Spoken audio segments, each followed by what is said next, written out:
हम लोगों ने टोटल इंटरनल रिफ्लेक्शन में ये सीखा था कि कैसे कब टोटल इंटरनल रिफ्लेक्शन होता है कि जब भी कोई रे ऑफ लाइट क्रिटिकल एंगल से ज़्यादा एंगल पर आती है तो उसका टोटल इंटरनल रिफ्लेक्शन होता है। क्रिटिकल एंगल कैसे निकालते थे? अगर रे ऑफ लाइट कहाँ से कहाँ जाती है, टोटल इंटरनल रिफ्लेक्शन हमेशा तब होता है जब लाइट डेंसर मीडियम से रेयरर मीडियम की तरफ जा रही होती है, तभी टोटल इंटरनल रिफ्लेक्शन होना पॉसिबल है। अगर रेयर से डेंसर में आएगी तो कभी भी टोटल इंटरनल रिफ्लेक्शन नहीं हो सकता। तो ये जो रे जा रही है ये कितने एंगल पर आ रही है इसके ऊपर डिपेंड करता है कि रिफ्रैक्शन होगा या टोटल इंटरनल रिफ्लेक्शन होगा। अगर थीटा की वैल्यू क्रिटिकल एंगल से कम होती है तो क्या होता है? तब होता है रिफ्रैक्शन। रिफ्रैक्शन का मतलब लाइट दूसरे मीडियम में चली जाती है। अगर थीटा की वैल्यू क्रिटिकल एंगल पर होती है तब क्या होता है? तब भी रिफ्रैक्शन होता है, लेकिन जो रिफ्रैक्टेड रे होती है वो सरफेस को ग्रेज करके चली जाती है। ठीक है, तो हम यहाँ पे कहेंगे कि रिफ्रैक्शन हुआ है और उसको हम चाहे तो कह सकते हैं ग्रेजिंग रिफ्रैक्शन। ऐसा रिफ्रैक्शन जिसमें कि लाइट, रे ऑफ लाइट सरफेस को टच करती हुई पैरेलल निकल जाती है। और जब theta greater than critical angle होता है तो हम इसे कहते हैं कि यहाँ पर टोटल इंटरनल रिफ्लेक्शन होता है। ठीक है, कैसे निकालते थे क्रिटिकल एंगल कितना है? तो साइन ऑफ क्रिटिकल एंगल होता था कि इनमें से जो भी रेयरर मीडियम है डिवाइड बाय जो भी डेंसर मीडियम है, इनका जो रेशियो होता है इसको साइन ऑफ क्रिटिकल एंगल कहते थे। ठीक है, इतना हमने सीखा था। अब इसका एप्लीकेशन वाले पार्ट में आते हैं, क्योंकि भाई ठीक है फॉर्मूला क्या है, कॉन्सेप्ट क्या है, ये तो सीख लिया हमने, बट अब न्यूमेरिकल्स में कैसे अप्लाई करना है। तो न्यूमेरिकल्स में अप्लाई करने के लिए एक क्वेश्चन से स्टार्ट करते हैं। अगर एक सोर्स ऑफ लाइट है, a source of light is placed at depth h below the surface of water of refractive index mu. Find the radius of circular region from which, circular की जगह conical कर दो, conical क्यों है मैं भी बताता हूं। Conical region from which light will come out. ठीक है, सर्कुलर कहो या कोनिकल कहो एक ही बात है, क्योंकि हमें जो दिखेगा वो कुछ इस तरीके से, जैसे मान लो कि ये सरफेस है, ठीक है, और यहाँ पर कहीं पर हमने लाइट का सोर्स रख दिया, ये सोर्स ऑफ लाइट। जब भी लाइट सोर्स है तो उससे ऑब्वियसली लाइट हर डायरेक्शन में निकल रही होगी, तो हो सकता है कि कोई रे ऑफ लाइट अगर यहाँ पे चली जाए तो क्या ये बाहर चली आएगी? बिल्कुल, रिफ्रैक्शन होगा, बाहर चली आएगी। ठीक है, ये पानी है, ये वाटर है, इसके नीचे ऊपर एयर है, और इस तरीके से रिफ्रैक्शन हो रहा है। जो लाइट इधर जाएगी इसका भी रिफ्रैक्शन हो गया। लेकिन अगर आप देखें तो जैसे जैसे आप दूर चलते जाएंगे इससे, वैसे वैसे ये जो एंगल ऑफ इंसिडेंस है, ये नॉर्मल अगर हम बना दें तो इसको हम एंगल ऑफ इंसिडेंस कह रहे हैं। ये एंगल ऑफ इंसिडेंस लगातार बढ़ता जा रहा है और कहीं ना कहीं ये angle of incidence critical angle के बराबर हो जाएगा। और जैसे ही ये एंगल क्रिटिकल एंगल के बराबर होगा तो अब ये लाइट का रिफ्रैक्शन तो होगा, लेकिन लाइट ग्रेस करके चली जाएगी। अगर तुम इससे और दूर चले जाते हो, अगर तुम इससे और दूर चले जाते हो, यहाँ पे चले आते हो, तो इस लाइट का अब टोटल इंटरनल रिफ्लेक्शन हो जाएगा, क्योंकि आप कह सकते हो कि यहाँ पे जो एंगल आएगा ये क्रिटिकल एंगल से ज़्यादा होगा। तो इसके बाद की जितनी भी लाइट्स हैं ये सब लौट जाएंगी, उसी मीडियम में वापस लौट जाएंगी, और ये अब पानी के बाहर नहीं आ पा रही होंगी, ये सब की सब लौट जाएंगी। ठीक है, उसी सेम चीज़ इस तरफ भी हो रही होगी, यहाँ से लाइट आई बाहर चली गई, फिर इधर से लाइट आई ये भी बाहर चली गई। एक लाइट ऐसी आई जो क्रिटिकल एंगल पे टकराई, और क्रिटिकल एंगल पे जो लाइट यहाँ पे टकराती है वो ग्रेस करके चली जाती है। इससे ज़्यादा एंगल पे आने वाली रे का भी टोटल इंटरनल रिफ्लेक्शन हो जाएगा और ये लाइट उसी मीडियम में वापस लौट जाएगी। ठीक है, तो बेसिकली हमें कोई भी चीज तब दिखती है जब लाइट उससे निकल के आंखों में पहुंचेगी। तो जो बाहर से कोई चीज कोई देख रहा होगा तो उसको लाइट जो है वो यहां से यहां तक ही बाहर निकलती हुई लगेगी। इसके बीच में सारी लाइट बाहर निकल रही होगी, लेकिन इसके बाद की लाइटें रुक जाएंगी। और ऐसा थ्री डायमेंशनली हो रहा होगा, क्योंकि मैंने तो साइड से व्यू बनाया है। अगर तुम पानी की सरफेस ऊपर से देखोगे तो तुम्हें पानी की सरफेस ऊपर देखने पर एक सर्कल दिखाई देगा जिससे लाइट बाहर निकल रही है। और वो सर्कल कौन सा सर्कल है? अगर देखा जाए तो ये वो सर्कल होगा जिसमें से लाइट हमको बाहर निकलती हुई दिखे। ठीक है, ये वो सर्कल होगा और ये वो कोन बन जाएगा जिससे कोन से हमको ऐसा लगेगा सोर्स से लाइट निकली और कोन से बाहर निकल रही है। क्योंकि ऐसा सिर्फ इन दोनों तरफ नहीं होगा, चारों तरफ होगा। और चारों तरफ होने से इस तरीके से हमको एक सर्कुलर रीजन से ही लाइट बाहर निकलती हुई लगेगी। ठीक है, यहाँ से लाइट बाहर आ जाएगी, यहाँ से बाहर आ जाएगी, यहाँ से बाहर आ गई, यहाँ इन सब से बाहर। लेकिन इधर की जितनी लाइट थी उनका टोटल इंटरनल रिफ्लेक्शन हो गया। तो अब ये जो सर्कुलर रीजन बना है, हमें इसके बारे में पूछा है कि इसका रेडियस क्या है। तो डायग्राम में कह सकते हो कि इसका जो रेडियस होना चाहिए वो रेडियस ये है। ये रेडियस इस सर्कल का सेंटर हो गया, ये इसका रेडियस है। यही रेडियस हमको पता लगाना है, ये रेडियस आर है। और ये जो सोर्स रखा है ये कितनी गहराई पे रखा है यह भी आपको दिया हुआ है। Source is placed at the depth h, ये डेप्थ h के बराबर हो गई यहाँ पे रखा है। अब अगर देखा जाए तो ये एंगल जो हम लोग यूज कर रहे हैं ये एंगल क्रिटिकल एंगल है। तो अगर आप इस एंगल और इस एंगल को देखेंगे तो ये दोनों एंगल ऑल्टरनेट एंगल्स हैं। ठीक है, क्योंकि ये लाइन इसके पैरेलल है, क्रिटिकल है।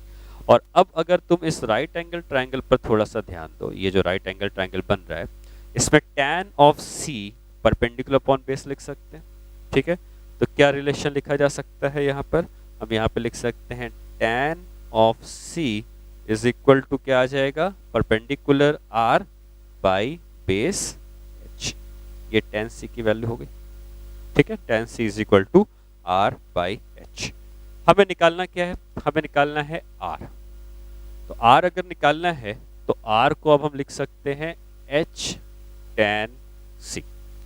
C क्रिटिकल एंगल है और क्रिटिकल एंगल निकालने का क्या तरीका हमको पता था? क्रिटिकल एंगल निकालने का तरीका पता था कि sine of critical angle is equal to rarer medium by denser medium. ये वाला मीडियम डेंसर है क्योंकि पानी है, बाहर का एयर है जो कि कम डेंसर है। और हमको दिया है कि इस वाटर का रिफ्रैक्टिव इंडेक्स कितना है? म्यू का है। और एयर का रिफ्रैक्टिव इंडेक्स कितना होता है? 1 का होता है। तो sine of critical angle is equal to rarer medium. इन दोनों में रेयरर कौन सा है? एयर है। और डेंसर कौन सा है? म्यू है। तो sine C is equal to 1 by mu. ठीक है, ऐसे कई बार आपको जरूरत पड़ेगी जहां पे आपको साइन थीटा पता है तो टैन थीटा निकालना है या कॉस थीटा निकालना है। तो कैसे करते हैं इस तरीके के क्वेश्चन जहां पे साइन थीटा पता है तो टैन थीटा निकालना है? तो उसके लिए क्या करो, एक राइट एंगल ट्राइंगल बनाओ। इस राइट एंगल ट्राइंगल में ये एंगल C का है तो इस एंगल को C मान लो। थीटा होता थीटा मानते, अल्फा होता अल्फा मानते, जो एंगल होता वो मान लेते। और साइन थीटा क्या होता है? Perpendicular by hypotenuse. तो साइन थीटा परपेंडिकुलर हाइपोटेनियस होता है, तो मैं 1 को मान लेता हूँ परपेंडिकुलर और म्यू को मान लेता हूँ हाइपोटेनियस। क्या ये ट्राइंगल बन गया? Sine C is equal to 1 by mu. और अगर ये पता है तो ये निकाल सकते हैं कैसे? Pythagoras theorem. पाइथागोरस थ्योरम कहता है इसका स्क्वायर इसके और इसके स्क्वायर के ऐड करने के बराबर आता है। मतलब इसकी वैल्यू कितनी हो जाएगी? √1 का स्क्वायर माइनस म्यू का स्क्वायर। ये इसकी वैल्यू हो गई। और एक बार ये मिल गया तो क्या हम ये आ जाएगा म्यू का स्क्वायर माइनस 1 का स्क्वायर। ठीक है, तो ये हो गया म्यू का स्क्वायर माइनस 1। ठीक है, अब ये वैल्यू अगर हमको मिल गई तो tan C चाहिए। tan C क्या होता है? tan C होता है परपेंडिकुलर अपॉन बेस, तो 1 divided by √mu square minus 1। ये tan C हो गया। और इस tan C की वैल्यू को अगर हम यहाँ रख दें तो हमको वो रेडियस मिल जाएगा h इंटू 1 बाई √म्यू स्क्वायर माइनस 1। तो r is equal to h by √म्यू स्क्वायर माइनस 1। ठीक है, ये एक रिजल्ट है जो ये बताता है कि अगर आपने सोर्स ऑफ लाइट को पानी के अंदर रख दिया तो जब लाइट निकलेगी तो एक सर्कल से बाहर निकलती हुई दिखेगी। और जिस भी सर्कल से बाहर निकलती हुई दिख रही है उस सर्कल का जो रेडियस होगा उसकी वैल्यू इसके बराबर। ठीक है, ओके, ठीक है। इसके बाद नेक्स्ट क्वेश्चन हम लोग करते हैं। नेक्स्ट क्वेश्चन कुछ इस तरीके का है कि ये क्वेश्चन एग्जाम्स में आए हुए हैं, आईआईटी में भी आए हुए हैं, नीट में भी आए हुए हैं, इस तरह के क्वेश्चंस पीएमटी के एग्जाम्स में आए हुए हैं। इस क्वेश्चन में ऐसा था कि एक हमको ग्लास का स्लैब दिया हुआ है, ठीक है, ग्लास का स्लैब, इसकी साइड मान लो ए बी सी डी, हम लोग 4 साइड कह देते हैं। और डायग्राम कुछ ऐसा है कि यहां से एक रे ऑफ लाइट आती है, ठीक है। जब रे ऑफ लाइट यहाँ पे आएगी तो अंदर का मीडियम ऑब्वियसली डेंसर है, तो नॉर्मल की तरफ बेंड हो जाएगी, नॉर्मल की तरफ बेंड हो जाएगी, ठीक है। अब हम ऐसा चाहते हैं कि जो भी रे ऑफ लाइट है वो इस सरफेस से बाहर ना आए, इस सरफेस से बाहर ना आए, क्योंकि और इस सरफेस से बाहर ना आए उसकी कंडीशन हमको फाइंड आउट करनी है। तो क्वेश्चन कुछ इस तरीके का है कि इस सरफेस का रिफ्रैक्टिव इंडेक्स म्यू है, मान लो ये एंगल मैंने लिखा अल्फा, ठीक है। तो क्वेश्चन ये है कि find the maximum value of alpha for which ray of light do not come out of side A B।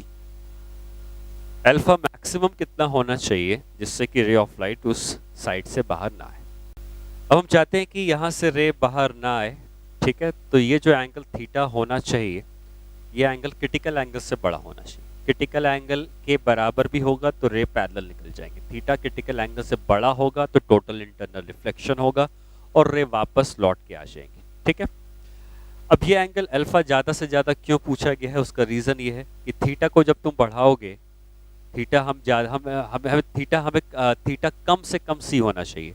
तो थीटा अगर कम से कम है तो ये एंगल ज़्यादा से ज़्यादा होगा, और ये एंगल ज़्यादा से ज़्यादा है तो ये एंगल भी ज़्यादा से ज़्यादा होगा, क्योंकि जब भी स्नेल्स लॉ हम यूज़ करते हैं तो μ1 sin i equal to μ2 sin r जब लिखते हैं तो जब तुम r को बढ़ाओगे तो i बढ़ेगा या i को बढ़ाओगे तो r बढ़ेगा। तो ये एंगल कम से कम थीटा होना चाहिए, जो क्रिटिकल एंगल उससे बड़ा होना चाहिए। ये एंगल ज़्यादा से ज़्यादा तो ये भी ज़्यादा से ज़्यादा, इसलिए अल्फा की मैक्सिमम वैल्यू पूछिए। अब देखो, इस क्वेश्चन को सॉल्व करने के लिए थीटा की वैल्यू हमको पता है कि क्रिटिकल एंगल से ज़्यादा होनी चाहिए। सॉल्व हम करते हैं कि थीटा की वैल्यू को सी लेके, हालांकि थीटा क्या होना चाहिए, सी से बड़ा होना चाहिए। हम सी के लिए सॉल्व करेंगे, बाद में ग्रेटर का साइन लगा देंगे। तो थीटा को अगर हम सी के बराबर लेते तो ये थीटा है, ये 90 डिग्री है, तो ये 90 माइनस थीटा है, ठीक है। तो अगर इसको 90 माइनस थीटा लिख रहे हैं और थीटा को फिलहाल मैं सी के बराबर मान के चल रहा हूँ, बाद में हम थीटा को मान लेंगे कि सी से बड़ा होना चाहिए। अब यहाँ पे अगर हम स्नेल्स लॉ लगाते हैं तो क्या हम ऐसा लिख सकते हैं 1 इंटू साइन अल्फा, ये 1 है, एयर है, साइन अल्फा, और ये म्यू है, is equal to mu times of sine of 90 minus theta, ठीक है। क्योंकि मैंने थीटा को फिलहाल सी के बराबर माना है तो ये हो जाएगा mu times of cos theta, और कॉस थीटा की वैल्यू हो गई म्यू टाइम्स ऑफ कॉस सी, ठीक है। तो अल्फा की वैल्यू कितनी आ गई, अल्फा की वैल्यू हो गई sine inverse of mu cos C. अब कॉस सी क्या होता है, कि कॉस सी क्या होता है, कॉस सी निकालने के लिए आपको, जैसे मैंने पिछले क्वेश्चन में बताया था, साइन सी पता है तो कॉस सी निकल आएगा, ठीक है। तो साइन सी पता है तो कॉस सी निकालने के लिए वापस इस ट्रायंगल को कंसीडर करो। इस ट्रायंगल पे हमें पता है कि साइन सी 1 बाई म्यू है, तो ये 1 है, ये म्यू है, तो ये इतना आ गया था। पिछले क्वेश्चन में tan सी की जरूरत थी तो tan सी हमने निकाल लिया था परपेंडिकुलर अपॉन बेस। इस क्वेश्चन में cos सी की जरूरत है, cos सी हो जाएगा बेस अपॉन हाइपोटेनियस, मतलब cos सी की वैल्यू हम कितनी लिख सकते हैं, cos सी की वैल्यू है, cos C is equal to root over mu square minus 1 divided by mu के बराबर, ये cos सी है, ठीक है। इस cos सी को उठाकर हम यहाँ रख देते हैं, तो अल्फा की वैल्यू हो जाएगी sine inverse of mu into root over mu square minus 1 by mu के बराबर। ये म्यू और म्यू कैंसिल हो जाएगा और अल्फा की वैल्यू अब हम लिख सकते हैं alpha is equal to sine inverse of root over mu square minus 1, ठीक। अब क्योंकि हमें पता है कि हमसे ये पूछा गया था कि find the maximum value of alpha for which light जो लाइट जो है वो ए बी से बाहर ना आए, light do not come out of the side A B.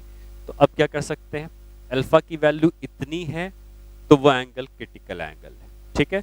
अगर अल्फा की वैल्यू इतनी है जो हमने निकाली है तो ये क्रिटिकल एंगल है। अगर अल्फा को बढ़ाओगे इससे ज़्यादा तो ये बढ़ जाएगा, और ये बढ़ जाएगा तो ये घट जाएगा, और अगर ये घटा तो फिर रे का रिफ्रैक्शन होना शुरू हो जाएगा। तो हम कभी भी इसको घटाना नहीं चाहेंगे, हम इसको हमेशा बढ़ाना चाहेंगे। तो जो हमने अभी निकाला उसके लिए अल्फा की वैल्यू उतनी आई जिससे कि ये सी है, हम चाहेंगे कि ये सी से बड़ा हो जाए। ये बड़ा हो जाए तो ये छोटा होना पड़ेगा, और ये छोटा होना पड़ेगा तो ये भी छोटा होना पड़ेगा। इसका मतलब हम क्या कह सकते हैं, अल्फा की वैल्यू कम होनी चाहिए sine inverse of root over mu square minus 1। ये कंडीशन है जिसमें कि कोई भी लाइट रे उस सरफेस से बाहर नहीं आएगी। कई बार किताबों में अल्फा की वैल्यू इसके बराबर दिख के आंसर लिख देता है, लेकिन अगर अल्फा की वैल्यू इसके बराबर होगी तब भी एक लाइट जरूर बाहर आ जाएगी जो कि क्रिटिकल एंगल वाली होगी। लेकिन हम चाहते हैं कि कोई भी लाइट बाहर ना आए, तो एक्चुअल कंडीशन होनी चाहिए कि अल्फा की वैल्यू लेस देन इससे होनी चाहिए, ठीक है। तो इस तरीके से हमने यहाँ पर टोटल इंटरनल रिफ्लेक्शन के ऊपर क्वेश्चन किया। ऐसे क्वेश्चन सॉल्व करने के लिए हम थीटा को सी मान लेंगे और लास्ट में कंडीशन अप्लाई कर देंगे कि अल्फा की वैल्यू इससे कम होनी चाहिए, क्योंकि अल्फा जैसे ही इससे ज़्यादा बढ़ेगा वो लाइट का रिफ्रैक्शन होना शुरू हो जाएगा, ठीक है। ये क्वेश्चन जेई में आईआईटी में आया था, लेकिन 2 बार अलग अलग तरीकों से पूछा गया था। एक बार ये कुछ डायग्राम दिया गया था जिसमें सिलेंड्रिकल सरफेस दे दी गई थी, सेम एंगल यहाँ पे अल्फा पूछा गया था, यहाँ पे रे ऑफ लाइट जा रही थी और वो चाहता था कि इस सरफेस से लाइट बाहर ना आए। तो चाहे तुम वो ग्लास स्लैब के लिए क्वेश्चन करो या तुम इसके लिए करो, दोनों में कोई अंतर नहीं है, दोनों के रिजल्ट वही है, सेम क्वेश्चन है, बस वो ग्लास स्लैब के लिए पूछा गया है, ये सिलेंडर के लिए पूछा गया, बाकी तरीका दोनों में कोई अंतर नहीं होगा, ठीक है। ओके, नेक्स्ट एक और क्वेश्चन करते हैं जो अगेन एक बार आईआईटी में आ चुका है। उस क्वेश्चन में क्या था कि एक कंटेनर था जिसके अंदर पानी भरा हुआ था, ठीक है, और इस कंटेनर के अंदर एक प्रिज्म रखा हुआ है। तो हालांकि ये प्रिज्म रखा हुआ है, हमने प्रिज्म पढ़ा नहीं है, लेकिन ऐसे कोई प्रिज्म की कोई ऐसी कोई प्रॉपर्टी नहीं यूज होने वाली है। जो हमने पढ़ा है अभी तक सिर्फ वही चीजें यूज होने वाली है। तो ये प्रिज्म है, ये एंगल थीटा है। क्वेश्चन कुछ ऐसा था कि एक रे ऑफ लाइट आती है, सीधे इस सरफेस के परपेंडिकुलर टकराती है, ठीक है, इस तरह से परपेंडिकुलर टकराती है। और फिर ये लाइट का आगे क्या पाथ होगा इसको हम समझते हैं, और क्वेश्चन क्या था मैं ये बताता हूं। हम लोगों ने स्नेल्स लॉ में ये पढ़ा है कि लाइट जब एक सरफेस से दूसरे सरफेस में जाती है, मीडियम में जाती है, तो उसका रिफ्रैक्शन होता है, ठीक है। रिफ्रैक्शन होता कब है, जैसे ये 2 मीडियम्स हैं, ये नॉर्मल है, लाइट अगर ऐसे आएगी तो ऐसे चलेगी, ठीक है। अगर ये 2 मीडियम्स हैं और लाइट सीधे परपेंडिकुलर आ जाएगी, ऐसे आ जाएगी, तो अगर मैं पूछूं कि इस लाइट का एंगल ऑफ इंसिडेंट कितना है, तो कई लोग गलती से आंसर 90 डिग्री बोलते हैं। एंगल ऑफ इंसिडेंट 90 डिग्री नहीं है, एंगल ऑफ इंसिडेंट होता है नॉर्मल से क्या एंगल बनाया है, इसको एंगल ऑफ इंसिडेंट कहते हैं, और नॉर्मल से ये जो एंगल, इसको एंगल ऑफ रिफ्रैक्शन कहते हैं।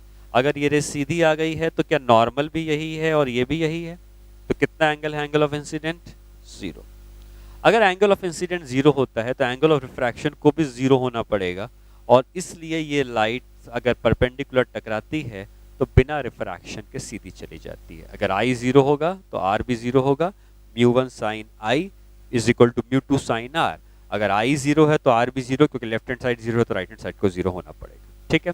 तो क्या हम समझते हैं कि कभी भी कोई लाइट किसी सरफेस के परपेंडिकुलर टकराती है तो ये बिना किसी रिफ्रैक्शन के क्या चली जाती है, सीधी चली जाती है। लाइट सीधी चली गई, और सीधी चली गई तो क्या फिर से ये परपेंडिकुलर ही टकराने वाली है प्रिज्म को, और अगर प्रिज्म को परपेंडिकुलर टकराएगी तो फिर से ये लाइट सीधी चली जाएगी। लेकिन यहाँ पे तो रे परपेंडिकुलर नहीं टकराने वाली है, यहाँ पर नॉर्मल से कुछ ना कुछ एंगल इसने बनाया होगा, ठीक है। अब क्वेश्चन में वापस आते हैं जो क्वेश्चन एग्जाम में दिया था। ये वाटर है, यहाँ पर वाटर है पूरा, ये प्रिज्म है किसी ग्लास का बना हुआ है, आपको दिया हुआ है ये वाटर का रिफ्रैक्टिव इंडेक्स जो है ये है 4/3, और जो प्रिज्म जिस ग्लास का बना हुआ है इसका रिफ्रैक्टिव इंडेक्स है 3/2, ठीक है। लाइट इस तरीके से परपेंडिकुलर आई। क्वेश्चन ये था कि find the value of sin theta for which ray of light do not comes out of side AC। ये जो साइड AC दिख रही है प्रिज्म की, अगर इस साइड से रे को बाहर नहीं आना है तो साइन थीटा की वैल्यू पूछिए। ठीक है, तो अब हमको ये पता है कि अगर रे यहाँ से बाहर नहीं आने वाली है तो ये जो एंगल होना चाहिए ये क्रिटिकल एंगल से बड़ा होना चाहिए। ठीक है, क्रिटिकल एंगल से बड़ा होगा तभी जाकर रे वहां से बाहर नहीं आएगी। क्रिटिकल एंगल के बराबर होगा तब भी ये रे ग्रेस करके आ जाएगी, लेकिन क्रिटिकल एंगल से बड़ा होगा तो रे बाहर नहीं आ पाएगी। अब जहाँ थोड़ी सी अगर ज्योमेट्री आप लगाएं तो ये थीटा है, ये परपेंडिकुलर दिख रहा है आपको, तो ये एंगल कितना होगा, ये एंगल थीटा है 90, तो क्या इसको 90 माइनस थीटा कह सकते हो, और ये 90 माइनस थीटा है तो अगेन ये तो सरफेस के परपेंडिकुलर है, तो ये सरफेस है, ये इसके परपेंडिकुलर है, तो पूरा एंगल 90 होना चाहिए, तो इसको हम कह सकते हैं थीटा, जिससे कि इनका सम 90 डिग्री के बराबर हो जाए। अब हम क्या कह सकते हैं कि इस सरफेस पर जब ये रे टकराई तो एंगल ऑफ इंसिडेंट कितना है, थीटा। ये थीटा एंगल ऑफ जो इंसिडेंट है, अगर रे को बाहर नहीं आना है तो ऐसा कब होगा, जब थीटा क्रिटिकल एंगल से बड़ा होगा तो रे बाहर नहीं आएगी। ये थीटा क्रिटिकल एंगल से बड़ा होगा तो रे बाहर नहीं आएगी। जब थीटा क्रिटिकल एंगल से बड़ा होगा तो क्या साइन थीटा भी साइन क्रिटिकल एंगल से बड़ा होना चाहिए, तभी रे बाहर नहीं आएगी। और साइन ऑफ क्रिटिकल एंगल की वैल्यू तो हमको पता ही है, साइन ऑफ क्रिटिकल एंगल की वैल्यू होती है mu of rare medium by mu of denser medium.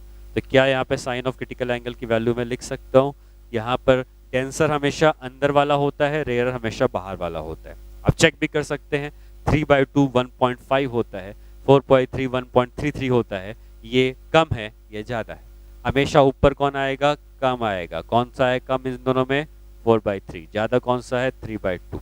ठीक है, और ऐसा होना भी चाहिए क्योंकि साइन कभी भी 1 से बड़ा नहीं हो सकता, तो हमेशा ऊपर छोटी वैल्यू आती है, नीचे हमेशा बड़ी वैल्यू आती है। तो साइन ऑफ क्रिटिकल एंगल कितना हो गया, 8/9। ठीक है, तो sine theta is greater than sine of critical angle, sine theta is greater than 8/9। यही इसका आंसर है कि साइन थीटा अगर 8/9 से बड़ा होगा तो कोई भी रे ऑफ लाइट वहां से बाहर नहीं आ पाएगी। ठीक है, तो ये जो क्वेश्चन हमने किए ये ऑलरेडी कॉम्पिटिटिव एग्जाम्स में आ चुके हैं। ठीक है, ये हो गया रिफ्रैक्शन, टोटल इंटरनल रिफ्लेक्शन के ऊपर कुछ क्वेश्चंस। अब हम लोग नेक्स्ट पार्ट में आते हैं रिफ्रैक्शन थ्रू प्लेन सरफेस में ही, और वो आता है नेक्स्ट पार्ट प्रिज्म का। ठीक है, प्रिज्म के बारे में सीखते हैं कि प्रिज्म की क्या प्रॉपर्टीज होती हैं, ठीक है, उनके क्या क्या नाम होते हैं, उनको समझते हैं।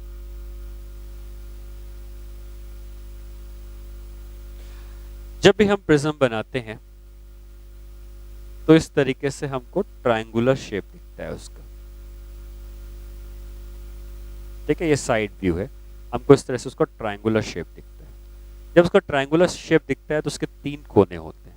ठीक है, हम लोग क्या करने वाले हैं आगे कि कभी भी क्या होगा कि कोई भी रे ऑफ लाइट जब आएगी किसी एक सरफेस पे टकराएगी, दूसरे सरफेस से निकल जाएगी। तो हमेशा 2 सरफेस इन्वॉल्व होंगी प्रिज्म में, एक सरफेस से लाइट एंटर करेगी, एक सरफेस से लाइट बाहर चली जाएगी। जिन 2 सरफेस से लाइट अंदर और बाहर गई है वो दोनों सरफेस जो एंगल आके ऊपर बनाते हैं इसको हम एंगल ऑफ प्रिज्म कहते हैं। ठीक है, तो ए जो है इसको हम लोग actually refracting angle of prism का नाम देते हैं। ठीक है, ये ए को। अच्छा, क्योंकि 2 बार रिफ्रैक्शन हुआ है तो 2 बार नॉर्मल बनाना पड़ेगा, एक नॉर्मल कहीं यहां बन जाएगा, एक नॉर्मल कहीं यहां बन जाएगा। ठीक है, अगर इसको हम एंगल I1 कहते हैं तो इसको हम एंगल R1 कहते हैं, और इधर वाले बाहर वाले को एंगल I2 कहोगे तो इसको एंगल R2 कहोगे। ठीक है, तो बाहर वाले दोनों I होते हैं, अंदर वाले दोनों R होते हैं। ठीक है, तो I1 है ये, I2 है ये, R1 है ये R2 है। एक प्रॉपर्टी हमेशा याद रखना कि लाइट अगर इधर से आकर इधर चली गई है, वहीं लाइट को अगर तुम इसके उल्टे पाथ में भेज देते तो ये लाइट यहीं से जाकर यहां से निकल आती, सेम पाथ में लौट आती। तो जो लाइट के जाने का पाथ होता है वही लाइट के आने का भी पाथ होता है अगर हम उसको रिवर्स कर दें। ठीक है, तो होता क्या है कि यहाँ पे जो I1 है इसको हम कहते हैं angle of incidence, angle of incidence. ठीक है, एंगल ऑफ इंसिडेंस तब जब रे इधर से आ रही है। अगर वही रे मैंने मान लिया होता कि रे इधर से आ रही है तो फिर I2 एंगल ऑफ इंसिडेंस कहा जाता है। तो I1 और I2 में किसी एक को एंगल ऑफ इंसिडेंस कहते हैं, और अगर I1 को एंगल ऑफ इंसिडेंस कहे हैं तो जो I2 होगा उसको एंगल ऑफ इमरजेंस कह देंगे। ठीक है, जिस एंगल पे रे बाहर निकली है वो एंगल ऑफ इमरजेंस हो गया। लेकिन अगेन इस बात को ध्यान देना कि I1 इंसिडेंट है तब जब रे इधर से गई होती, और वही रे अगर इधर से आई होती तो I2 इंसिडेंट होता और I1 एंगल ऑफ इमरजेंस हो जाता। ठीक है, दोनों में किसी को भी हम इंसिडेंट और इमरजेंस कह सकते हैं।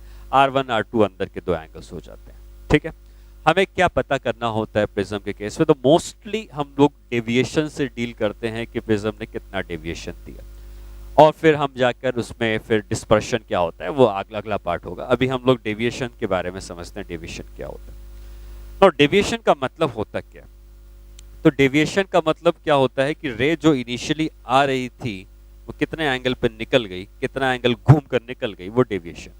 तो डेविएशन को समझने के पहले थोड़ा सा कुछ और चीजें हैं जिसके बारे में समझा जाए।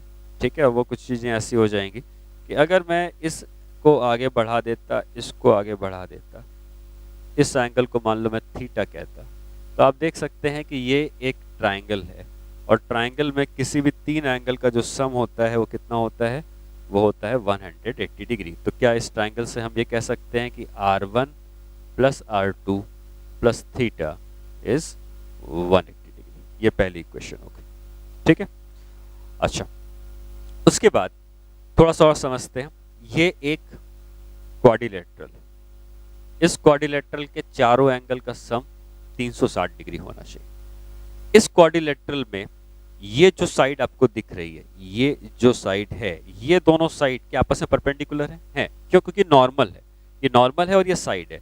इसका मतलब इस क्वाड्रिलेटरल की ये साइड का ये एंगल 90 है, ये साइड का ये एंगल 90 है, 90 90 180 डिग्री ये हो चुका है। तो इन दोनों का सम भी बचा के 180 डिग्री होना चाहिए, क्योंकि टोटल सम 360 होना चाहिए। तो क्या ये कह सकते हैं कि ए और थीटा इन दोनों को जब जोड़ेंगे तब भी हमको 180 डिग्री मिलना चाहिए? ठीक है, इन दोनों इक्वेशन को कंपेयर करेंगे तो 180 180 कंपेयर, थीटा थीटा कंपेयर, तो यहाँ से ये R1 प्लस R2 की वैल्यू क्या के बराबर आनी चाहिए। ये पहला इंपॉर्टेंट रिजल्ट है कि R1 और R2 का जो सम होता है ये हमेशा एंगल ऑफ प्रिज्म के बराबर होता है। ये हर जगह हर प्रिज्म के लिए हम लोग यूज कर सकते हैं। ठीक है, तो R1 plus R2 is equal to A. Second part है डेविएशन। अब डेविएशन कहाँ हुआ, कैसे हुआ? डेविएशन कहाँ हुआ ये निकालने का मतलब है कि ये इस रे का इनिशियल पाथ होता था। अगर ये रे सीधी चली जाती तो कहीं ऐसे चली जाती, ये इस रे का इनिशियल पाथ होता था, और फाइनली जो रे निकल रही है वो रे इधर निकल रही है, तो ये इस रे का फाइनल पाथ हो गया। ठीक है, तो जो रे इनिशियली ऐसे जा रही थी वो फाइनली यहाँ निकल गई, तो ये इतना एंगल इसने रोटेट किया है इस रे ने, ये एंगल ऐसे जा रही थी, ऐसे घूमी और फिर ये निकल गई, तो ये डेल्टा जो है वो डेविएशन है, और इसी डेविएशन को हम निकालना चाहते हैं। थोड़ा सा अगर आप ध्यान दें डेविएशन ये डेल्टा निकालने के लिए, तो ये एंगल I1 है, ये एंगल R1 है, ये जो एंगल आपको दिख रहा है ये छोटा एंगल, अगर ये I1 है तो ये पूरा एंगल यहाँ से यहाँ तक I1 होता, लेकिन हम सिर्फ इतना निकालना चाहते हैं, तो पूरे I1 में से R1 हटा देंगे तो हमको ये छोटा एंगल आ जाएगा। तो इस छोटे एंगल की वैल्यू कितनी है, I1 माइनस R1। ठीक है, उसी तरीके से ये एंगल I2 है, तो ये पूरा एंगल I2 होता है यहाँ से यहाँ तक, लेकिन हम निकालने में इंटरेस्टेड हैं ये छोटे एंगल पे, और इस छोटे एंगल की वैल्यू कितनी हो जाएगी, I2 माइनस R2। ठीक है, अब हम अगर इस ट्राइंगल को देखें तो इस ट्राइंगल में ये दोनों एंगल इंटीरियर एंगल है और ये एक्सटीरियर एंगल है, और sum of interior angle exterior angle के बराबर होता है। तो यहाँ से दूसरा रिजल्ट हम जो लिख सकते हैं वो ये है कि जो इंटीरियर एंगल है I1 माइनस R1 और I2 माइनस R2, इन दोनों इंटीरियर एंगल का सम डेल्टा के बराबर होना चाहिए। तो क्या मिल जाएगा यहाँ से हमें डेल्टा, डेल्टा हो जाएगा I1 plus I2 minus R1 plus R2, और R1 प्लस R2 कितना है, A है, तो क्या हम दूसरा रिजल्ट लिख सकते हैं, delta is equal to I1 plus I2 minus A। ये दूसरा इंपॉर्टेंट रिजल्ट। तो जहां पर भी हम प्रिज्म की बात करेंगे आपको ये दो रिजल्ट याद रखने हैं। एक रिजल्ट होता है R1 plus R two is equal to A और दूसरा होता है delta is equal to I1 plus I2 minus. ये दो रिजल्ट हमको हमेशा यूज करने होंगे, ठीक है। अब इन दो रिजल्ट का क्या एप्लीकेशन है वो हम डेविएशन में इसके बारे में सीखते हैं, ठीक है। कि R1 प्लस R2 ए है और delta is equal I1 plus I2 minus A. एक और चीज आप समझे, डेविएशन मैंने बताया कि होता क्या है, लेकिन डेविएशन में एक और चीज जो इंपॉर्टेंट है वो ये है कि डेविएशन हुआ कैसे है। जब रे यहां से आई इधर से इधर निकल गई तो जो भी इस रे का इनिशियल पाथ था वो फाइनल पाथ है, तो जो रे ऐसे निकल गई इसको हम डेविएशन कह रहे हैं। अगर मान लो मैं तुमसे ये कहा होता कि रे ऐसे आ रही है, ठीक है, ध्यान देना, रे इस तरीके से आ रही है, तो क्या ये इस रे का इनिशियल पाथ होता? और अगर ये इस रे का इनिशियल पाथ होता और इसको मैं आगे की तरफ बढ़ा देता, ठीक है, तो ये इस रे का इनिशियल पाथ होता, रे ऐसे घूमती और यहां से निकल जाती।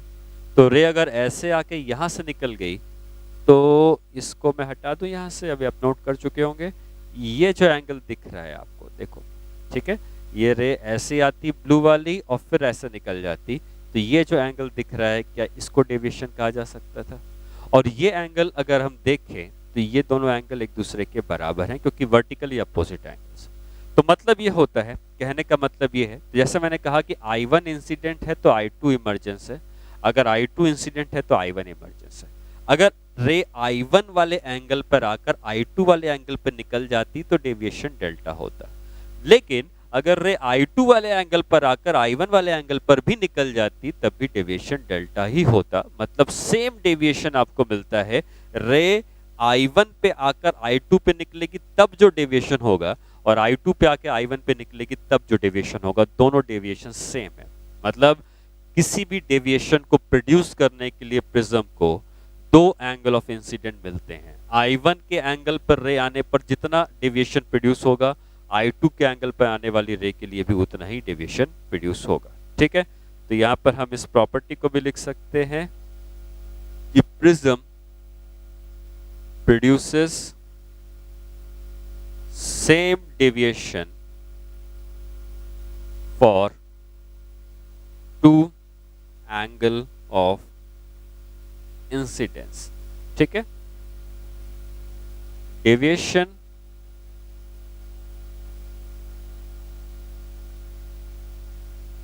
produced at I1 is same as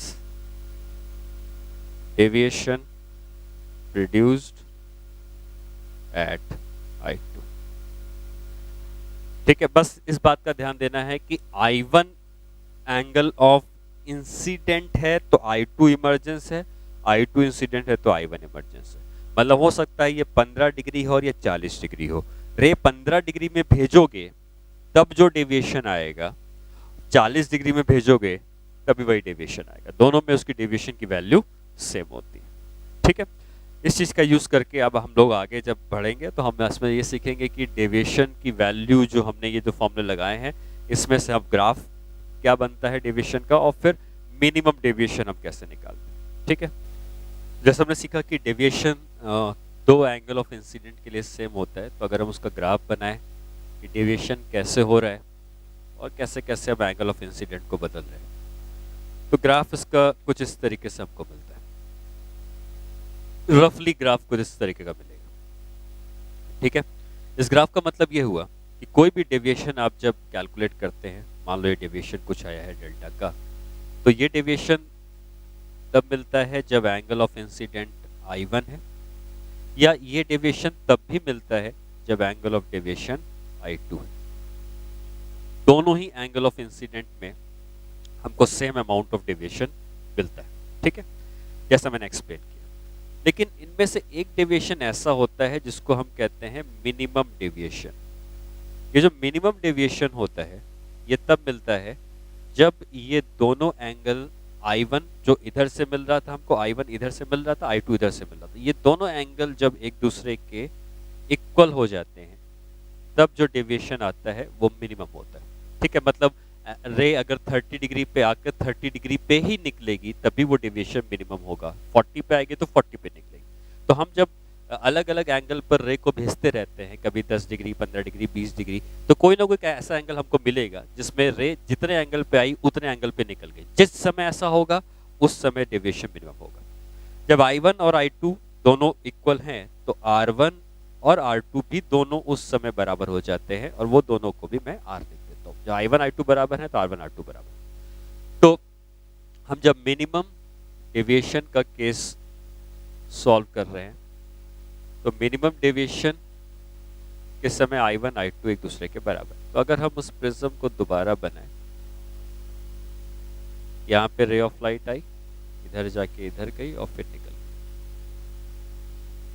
जिस समय ये एंगल जो है और ये जो एंगल है, ये दोनों एंगल एक दूसरे के बराबर हो गए। मतलब अगर मैं इस एंगल को I कह रहा हूं तो ये भी उस समय I के बराबर ही हो जाएगा, और ये एंगल अगर R है तो ये एंगल भी R के बराबर हो जाएगा। तो इस समय डेविएशन मिनिमम है।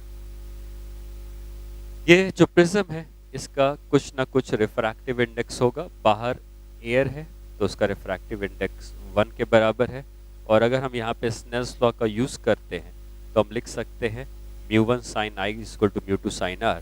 तो μ1 कितना है, एयर है, तो 1 इंटू साइन I, और यहाँ पे कितना है, म्यू है अंदर का, is equal to mu into sine R। ठीक है। अच्छा, हम लोगों ने कुछ देर पहले ये भी पता लगाया था कि जब भी प्रिज्म से डेविएशन होता है तो दो फॉर्मूले हमने वहाँ पे फाइंड आउट किए, तो जो हर जगह यूज होते हैं। एक फॉर्मूला था कि R1 प्लस R2 का जो सम है वो A के बराबर है। क्योंकि R1 R2 दोनों ही R हैं तो R प्लस R की वैल्यू A हो जाएगी, या R की वैल्यू उस समय पर A/2 हो जाएगी। ठीक है, किस समय, जब मिनिमम डेविएशन। और दूसरा फॉर्मूला हमने निकाला था delta is equal to I1 plus I2 minus A। जब डेविएशन मिनिमम है तो I1 I2 दोनों किसके बराबर हैं, I के बराबर हैं, और मिनिमम डेविएशन को हम लिख सकते हैं 2I माइनस A। ये जो R हमको मिला है, इस R को उठाकर हम यहाँ रख देंगे और यहाँ से हम I निकालेंगे। I की वैल्यू हो जाएगी डेल्टा मिनिमम प्लस A/2। ये जो I मिला है इसको उठाकर हम यहाँ रख देंगे। ठीक है, इन दोनों को रखने के बाद हमको मिनिमम डेविएशन से रिलेटेड एक फॉर्मूला मिलता है। तो वो दोनों अगर हम यहाँ रख दें तो हमें क्या मिलेगा, साइन ऑफ I कितना है, delta minimum plus A/2 is equal to mu into sine R, और R कितना है, A/2 साइन ऑफ A/2। ठीक है, तो इसको थोड़ा सा हम म्यू को खाली रखें एक तरफ, बाकी सबको दूसरी साइड भेज दें, तो म्यू की वैल्यू हो जाती है sine of delta minimum plus A/2 divided by sine of A/2। ये जो फॉर्मूला आया है, इस फॉर्मूले की मदद से हम मिनिमम डेविएशन पूछा जाएगा तो निकाल सकते हैं। तो मिनिमम डेविएशन के समय क्या क्या चीजें होती हैं, I1 I2 बराबर होते हैं, उस समय R1 R2 बराबर होते हैं, और ये फॉर्मूला हमको मिनिमम डेविएशन किसी भी क्वेश्चन में कैलकुलेट करने में मदद करेगा। जैसे एक एग्जांपल लेते हैं। क्वेश्चन कुछ इस तरीके का है कि if angle of prism is 60 degrees and refractive index is √2, then find minimum deviation of prism। ठीक है, ये हमको सॉल्व करना। तो सॉल्व करने के लिए जैसे बताया गया है फॉर्मूला, उस फॉर्मूले के अकॉर्डिंग म्यू की वैल्यू हमको पता है क्या, म्यू की वैल्यू है √2, तो हम लिख देंगे √2 is equal to sine of, क्या फॉर्मूला है, delta minimum plus A 60 degree है by 2 divided by sine of A/2, A कितना है 60/2। इससे हमें डेल्टा मिनिमम निकालना, sine 60 degree by 2 sine 30 degree हो जाएगा, और ये √2 है, साइन 30 उधर चला जाएगा तो साइन 30 हो गया, is equal to sine of delta minimum plus 60/2। ऐसा लिख सकते हैं। साइन 30 डिग्री होता है 1/2, और जब 1/2 √2 से मल्टीप्लाई होगा तो क्या आ जाएगा, 1/√2 is equal to sine of delta minimum plus 60/2। ठीक है, साइन थीटा 1/√2 के बराबर कब होता है? जब थीटा 45 डिग्री होता है। तो अब ये कह सकते हैं कि ये थीटा मतलब ये साइन थीटा है, ये पूरा एंगल थीटा है, ये थीटा अगर 45 डिग्री हो जाए तो साइन 45 1/√2 हो जाएगा। मतलब क्या लिख सकते हैं, डेल्टा मिनिमम प्लस 60/2 की वैल्यू होनी चाहिए 45 डिग्री के बराबर। डेल्टा मिनिमम हो जाएगा 90 माइनस 60 इज इक्वल टू 30। ये इस प्रिज्म का प्रोड्यूस किया हुआ मिनिमम डेविएशन कहा जाएगा। ठीक है, इस तरीके से हम किसी भी प्रिज्म का मिनिमम डेविएशन फाइंड आउट करेंगे। ठीक है, ये क्वेश्चन हो गया। अब मिनिमम डेविएशन को निकालने के लिए, ठीक है, ये फॉर्मूला हम यूज कर लेते हैं। कुछ और चीजें हैं मिनिमम डेविएशन के लिए जो हम समझते हैं। अगर मिनिमम डेविएशन के लिए हमारे पास अगर इक्विलैटरल और आइसोसेलेस प्रिज्म दिया होगा, ठीक है, then at the time of minimum deviation के समय ray of light travels parallel to the base inside prism। ठीक है, कहने का मतलब ये है कि अगर हमको कभी भी एक डायग्राम बना के दे दे जिसमें कि हमारे पास एक आइसोसेलेस प्रिज्म हो या इक्विलैटरल हो। आइसोसेलेस में ये दोनों एंगल बराबर हैं, इक्विलैटरल में तीनों हैं। हम चाहते हैं कि किसी तरीके से ये दोनों एंगल बराबर हो जाए। तो उस समय जब भी मिनिमम डेविएशन होगा तो रे ऑफ लाइट जब प्रिज्म के अंदर ट्रैवल करेगी तो ये रे ऑफ लाइट हमेशा इस बेस के पैरेलल ट्रैवल करेगी। तो हो सकता है कि कभी आपको एक ऐसा डायग्राम बना के दे दे तो कहे कि फाइंड द डेविएशन, ये ना बोले कि minimum deviation, find the deviation. तो एक्चुअली ये क्वेश्चन मिनिमम डेविएशन का ही है, क्योंकि मिनिमम डेविएशन के समय ही ऐसा होता है कि अगर ये दोनों एंगल एक दूसरे के बराबर हैं तो ये रे बेस के पैरेलल ट्रैवल करती है। ठीक है, तो इस बात का आपको ध्यान देना है कि अगर कोई क्वेश्चन ऐसा आए तो इसको इस तरीके से सॉल्व करना। ठीक है, ओके। अब इसी प्रिज्म में कि मिनिमम डेविएशन कैसा होता है उसका फॉर्मूला हमने सीखा। मैक्सिमम डेविएशन भी होता है एक प्रिज्म। ठीक है, मैक्सिमम डेविएशन कैसे निकालते हैं वो हम सीखेंगे। उसके बाद हमें ये भी सीखना होगा कि आगे बढ़ के कि एक कंडीशन होती है, कंडीशन ऑफ नो इमर्जेंस, की कोई भी रे ऑफ लाइट प्रिज्म की दूसरी सरफेस से बाहर ही ना आए। जैसे ही बाहर ना आए तो हमको वही टोटल इंटरनल रिफ्लेक्शन वाले केसेस पर जाना पड़ता है कि रे ऑफ लाइट क्रिटिकल एंगल से ज़्यादा एंगल पर टकराएगी तो रे ऑफ लाइट वहाँ से बाहर नहीं आ पाएगी, तो वो वाला केस हमको कंसीडर करना पड़ता है। ठीक है, फिलहाल हमने क्या सीखा है, मिनिमम डेविएशन, और मिनिमम डेविएशन में क्वेश्चन हमें इस तरीके से सॉल्व करने होंगे। ठीक है, मिनिमम डेविएशन में ही अगर मान लो आपको कोई एक ऐसी कंडीशन दे दे, ठीक है, मैं एक क्वेश्चन देता हूँ, उस क्वेश्चन को सॉल्व करते हैं। क्वेश्चन को इस तरीके का है, इसमें हमको मान लो एक डायग्राम बना के देता है। ठीक है, इस तरीके से एक प्रिज्म, और ये कहता है कि यहाँ से रे ऑफ लाइट आई और ये रे ऑफ लाइट यहाँ से सीधी चली गई, परपेंडिकुलर चली गई। ठीक है, और परपेंडिकुलर जाने के बाद, ठीक है, हो सकता है डेविएशन नहीं, जनरल क्वेश्चन हो सकता है, ऐसे कोई रे ऑफ लाइट यहाँ से सीधी चली गई और हमको ये एंगल दिया है मान लो 60 डिग्रीज का। ठीक है, इसका रिफ्रैक्टिव इंडेक्स हमको दिया है, या ये एंगल मान लो ए के बराबर दिया है, ये हमको रिफ्रैक्टिव इंडेक्स म्यू दिया है। हमसे पूछता है कि find the angle of incidence, हमसे एंगल ऑफ इंसिडेंस मान लो पूछता है। ठीक है, ऐसा कुछ क्वेश्चन है जिसमें हमको एंगल ऑफ इंसिडेंस पूछता है।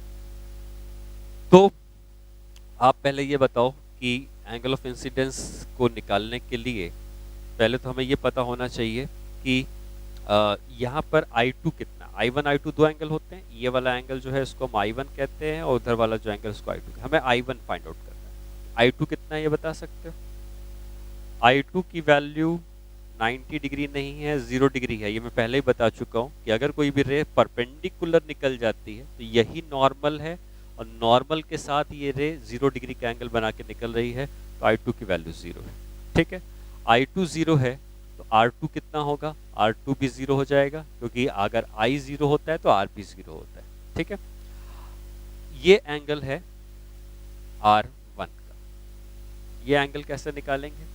ये एंगल निकालने का तरीका है कि R1 प्लस R2 की वैल्यू A के बराबर होती है। ये हर हमेशा ट्रू है, क्योंकि R2 0 है तो क्या R1 की वैल्यू भी A के बराबर हो जानी चाहिए।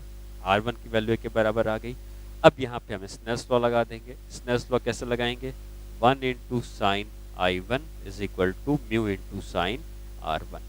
ठीक है, अब R1 की वैल्यू तो A के बराबर है, तो sine I1 is equal to mu times of sine A, या I1 की वैल्यू हो जाएगी sine inverse of mu sine A।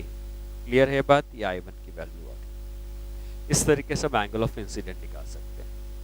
इसी क्वेश्चन में अगर ये पूछता ऑल्सो फाइंड डेविएशन, ठीक है, इसने कहा कि डेविएशन कितना होगा, ऑल्सो फाइंड डेविएशन। तो डेविएशन निकालने का जनरल फॉर्मूला, क्योंकि यहाँ पर कहीं पे मिनिमम डेविएशन की कोई बात नहीं करी है, हमको नहीं पता है कि आइसोसेलेस है या इक्विलेटरल प्रिज्म है, तो जनरल डेविएशन है। और जब भी जनरल डेविएशन होता है तो उसका फॉर्मूला होता है I1 plus I2 minus A के बराबर। जहाँ पर I2 की वैल्यू पहले से पता है 0 है, I1 की वैल्यू आपने यहाँ निकाल ली, A हमको ऑब्वियसली गिवन है क्वेश्चन में, तो ये डेविएशन हो जाएगा sign inverse of mu sine A minus ये हो जाएगा डेविएशन। ठीक है, तो दो चीजें हैं यहाँ पर।